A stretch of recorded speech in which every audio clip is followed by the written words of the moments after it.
నమస్తే, welcome to Andhraprabha. నేను మీ Vasant. Social media నేటి సమాజంలో అత్యంత ప్రభావితమైన సమాచార వేదికగా ఎదిగింది. ప్రజాస్వామ్యంలో ప్రజల అభిప్రాయాలను వ్యక్తపరచడానికి, ప్రభుత్వాలను ప్రశ్నించడానికి, ప్రజా సమస్యలను వెలుగులోకి తీసుకురావడానికి ఇది కీలక పాత్ర పోషిస్తుంది. అయితే అదే సోషల్ మీడియాను బాధ్యతారాహిత్యంగా వినియోగిస్తే అపోహలు, విద్వేషాలు, వ్యక్తిగత దూషణలు, తప్పుడు ప్రచారాలకు దారితీసే ప్రమాదం కూడా ఉంది. ప్రజాస్వామ్యంలో విమర్శలకు ఎప్పుడూ స్థానం ఉంటుంది, కానీ ఆ విమర్శల వాస్తవాలు ఆధారంగా చట్టపరమైన పరిమితులకు లోబడి ఉండాలి. రాజకీయ పార్టీలు, కంటెంట్ క్రియేటర్లు, సోషల్ మీడియా సంస్థలు, ప్రభుత్వాలు, అలాగే ప్రజలు కూడా తమ తమ బాధ్యతను గుర్తించి వ్యవహరించినప్పుడే ఆరోగ్యకరమైన ప్రజా చర్చకు అవకాశం ఉంటుంది. మరోవైపు సోషల్ మీడియా కార్యకర్తలపై ప్రభుత్వాలు తీసుకునే చర్యలు కూడా సమతుల్యంగా ఉండాల్సిన అవసరం ఎంతైనా ఉంది. అతిగా కేసులు నమోదు చేయడంలో లేదా కఠిన చట్టాలను ప్రయోగించడం ప్రజల్లో ప్రభుత్వంపై ప్రతికూల అభిప్రాయాలను పెంచే అవకాశం కల్పిస్తోంది.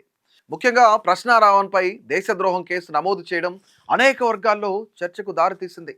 ఎందుకంటే ఇంతవరకు ఒక యూట్యూబర్ పైన దేశ చరిత్రలో కేసు పెట్టిన చరిత్ర ఇంతవరకు లేదు. ఈ చర్య ప్రభుత్వ ప్రతిష్టను దెబ్బతీసిందనే అభిప్రాయాలు కూడా వ్యక్తమవుతున్నాయి. ఒకప్పుడు సమాచారం చేరవేసే సాధనంగా ఉన్న సోషల్ మీడియా ఇప్పుడు రాజకీయ చర్చలకు ప్రధాన వేదికగా మారింది. రాజకీయ పార్టీలు ప్రజలతో అనుసంధానం కావడానికి, తమ విధానాలను ప్రచారం చేయడానికి, ప్రత్యర్థులను విమర్శించడానికి దీనిని ఎక్కువగా ఉపయోగిస్తున్నారు.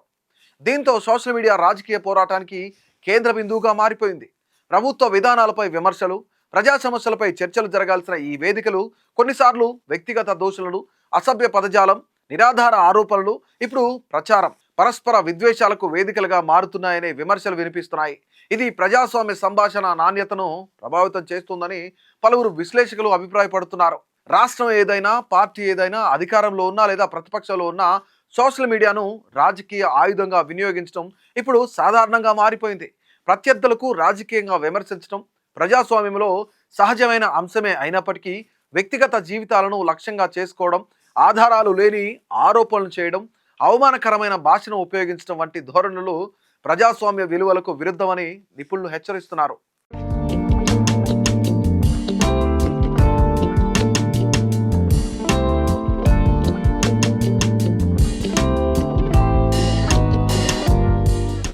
సోషల్ మీడియా ప్రజలకు ఉపయోగపడే వేదికగా నిలవాలంటే స్వేచ్ఛతో పాటు బాధ్యత కూడా సమానంగా ఉండాల్సిన అవసరం ఉందని వాళ్ళు సూచిస్తున్నారు.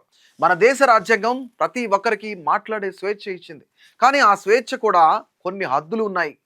ఇతరులను అవమానించడం, తప్పుడు వార్తలు ప్రచారం చేయడం, ద్వేషాన్ని రెచ్చగొట్టడం, దేశ భద్రతకు ఇబ్బంది కలిగించేలా మాట్లాడడం చట్టం ఒప్పుకోదు. విమర్శలు చేయొచ్చు, కానీ అవి నిజాల ఆధారంగా ఉండాలి. వ్యక్తిగత దోషణలు చేయడం మాత్రం సరైంది కాదు. ఇటీవల సోషల్ మీడియాలో, ముఖ్యంగా యూట్యూబ్లో కొందరు ఎక్కువ వ్యూస్, సబ్స్క్రైబర్ల కోసం సంచలన వ్యాఖ్యలు చేస్తున్నారు. నిజాలు తెలుసుకోకుండా ఆరోపణలు చేస్తున్నారు. అయితే కొందరు అలానే ఉండరు. చాలామంది యూట్యూబర్లు, కంటెంట్ క్రియేటర్లు బాధ్యతగా వ్యవహరిస్తూ ప్రజలకు సరైన సమాచారాన్ని కూడా అందిస్తున్నారు. మరోవైపు రాజకీయ పార్టీల విషయంలో కూడా ఒకే విధమైన నిబంధనలు అమలు కావడం లేదనే విమర్శలు ఉన్నాయి. తమకు వ్యతిరేకంగా పోస్టులు చేస్తే వెంటనే స్పందించే పార్టీలు తమకు అనుకూలంగా వచ్చే పోస్టుల విషయంలో మాత్రం మౌనం పాటిస్తున్నాయనే అభిప్రాయం కూడా ఉంది. దీంతో చట్టం అందరికీ ఒకేలా అమలు కావడం లేదనే భావన ప్రజల్లో పెరుగుతుంది. సోషల్ మీడియా పోస్టులపై కేసులు నమోదు చేయడం, అరెస్టులు చేయడం జరిగినప్పుడు కూడా భిన్నాభిప్రాయాలు వినిపిస్తున్నాయి. కొందరు తప్పుడు ప్రచారం, విద్వేషపూరిత పోస్టులను అరికట్టడానికి కఠిన చర్యలు అవసరమని అంటున్నారు. మరికొందరు మాత్రం విమర్శించే హక్కును అణచివేయకుండా చట్టాలను అందరికీ సమానంగా అమలు చేయాలని చెబుతున్నారు. ప్రతి కేసులో నిజాలు, ఆధారాలు, చట్టం ఏం చెబుతుందో చూసి నిర్ణయం తీసుకోవాలని నిపుణులు కూడా చెప్తూ ఉన్నారు. సోషల్ మీడియాపై నియంత్రణ ఉండాలా లేదా అనే చర్చ కూడా కొనసాగుతుంది. ఎక్కువ నియంత్రణ పెడితే భావ ప్రకటన స్వేచ్ఛ దెబ్బతింటుందని ఒక వర్గం చెబుతోంది. మరోవైపు తప్పుడు వార్తలు, వ్యక్తిగత దూషణలు, పరువు నష్టం జరగకుండా ఉండాలంటే స్పష్టమైన నిబంధనలు అవసరమని ఇంకొంతమంది అభిప్రాయపడుతున్నారు. అందుకే సోషల్ మీడియాలో ఏ సమాచారం వచ్చినా వెంటనే నమ్మకుండా ముందుగా నిజమేదో కాదో తెలుసుకోవాలి. రాజకీయ పార్టీలు తమ సోషల్ మీడియా బృందాలను బాధ్యతగా నడపాలి. సోషల్ మీడియా సంస్థలు కూడా తమ నిబంధనలను ఖచ్చితంగా అమలు చేయాలి. ప్రజలు కూడా ఏ పోస్టునైనా షేర్ చేసే ముందు అది నిజమా కాదా అనేది ఒకసారి పరిశీలించుకునే అలవాటు కూడా చేసుకోవాలి. సోషల్ మీడియా ఇప్పుడు ప్రతి ఇంట్లోకి వెళ్ళిపోయింది. ఎవరి చేతిలో చూసినా ఫోన్, అందులో ఫేస్బుక్, ఎక్స్, యూట్యూబ్, ఇన్స్టాగ్రామ్. దీంతో రాజకీయ పార్టీలు కూడా సోషల్ మీడియాను తమ ప్రధాన ఆయుధంగా మార్చుకున్నాయి. కానీ ప్రజలకు నిజాలు చెప్పాల్సిన ఈ వేదిక ఇప్పుడు చాలా చోట్ల రాజకీయ యుద్ధభూమిగా మారిపోయిందనే విమర్శలు వ్యక్తమవుతున్నాయి. అధికారంలో ఎవరు ఉంటే వారి సోషల్ మీడియా టీం ఒకలా, ప్రతిపక్షం మరోలా వ్యవహరిస్తున్న పరిస్థితి కనిపిస్తోంది. అధికార పార్టీ వాళ్ళు ఏం మాట్లాడినా పెద్దగా పట్టించుకోరు.